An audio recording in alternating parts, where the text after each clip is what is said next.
And if you refused to learn things from me and kept on saying you would wait and ask the king, would that not be like turning away from the fruit you had found to the fruit you had expected? These are deep questions, stranger. Maldil is not putting much into my mind about them. Do you not see why? No. Since Piebald and I have come to your world, we have put many things into your mind which Maldil has not. Do you not see that he is letting go of your hand a little?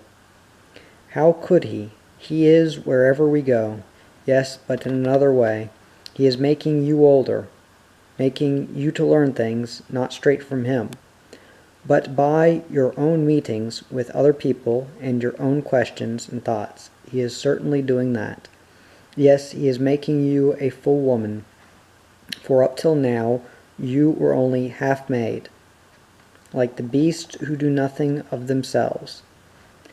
This time, when you meet the king again, it is you who will have things to tell him. It is you who will be older than he, and who will make him older. Maldil would not make a thing like that happen. It would be like a fruit with no taste, but it would have a taste for him. Do you not think the king must sometimes be tired of being the older? Would he not love you more if you were wiser than he? Is this what you call poetry, or do you mean that it really is?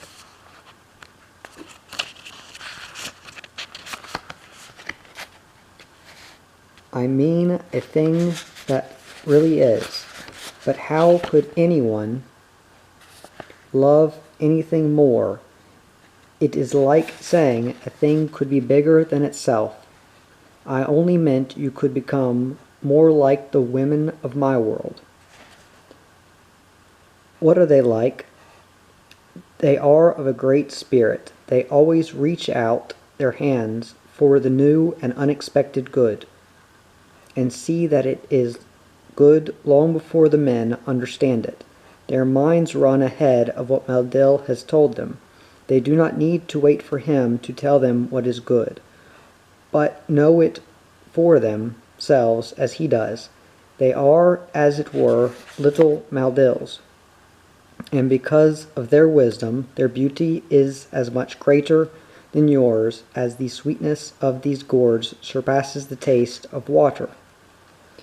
And because of their beauty, the love which the men have for them is as much greater than the king's love for you as the naked burning of deep heaven seen from my world is more wonderful than the golden roof of yours.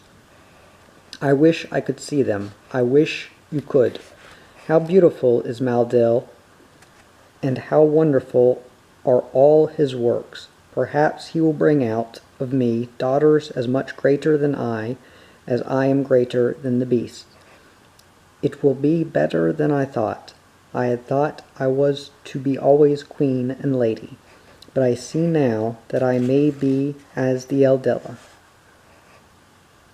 I may be appointed to cherish when they are small and weak children who will grow up and overtop me, and at whose feet I shall fall. I see it not only question and thoughts that grow out wider and wider like branches. Joy also widens out and comes where we had never thought. I will sleep now, said the other voice. As it said this, it became for the first time unmistakably the voice of Weston, and of Weston disgruntled and snappish. Up till now, Ransom, though constantly resolving to join the conversation, had been kept silent in a kind of suspense between two conflicting states of mind.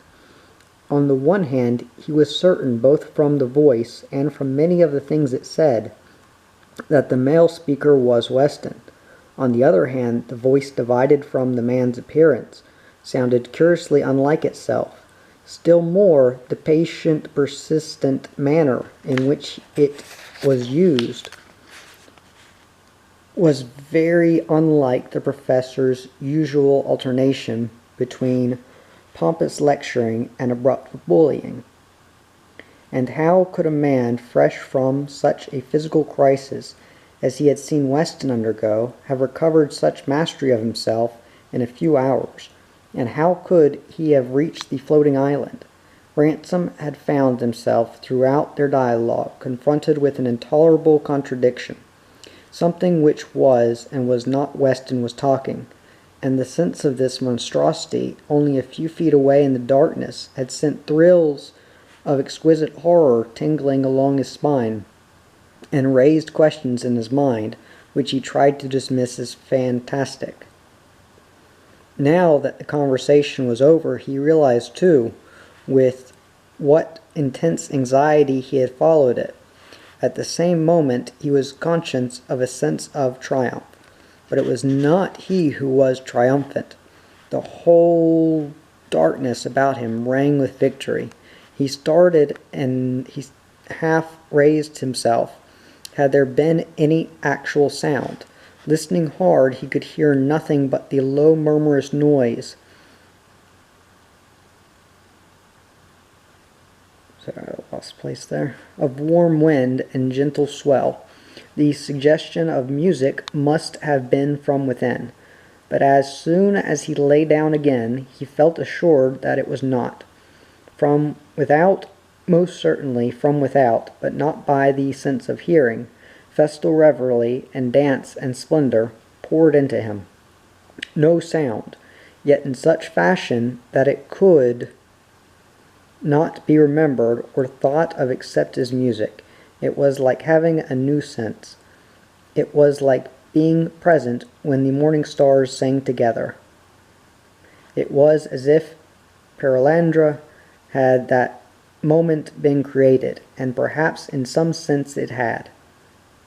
The feeling of a great disaster averted was forced upon his mind, and with it came the hope that there would be no second attempt, and then, sweeter than all, the suggestion that he had been brought there not to do anything, but only as a spectator or witness. A few minutes later he was asleep.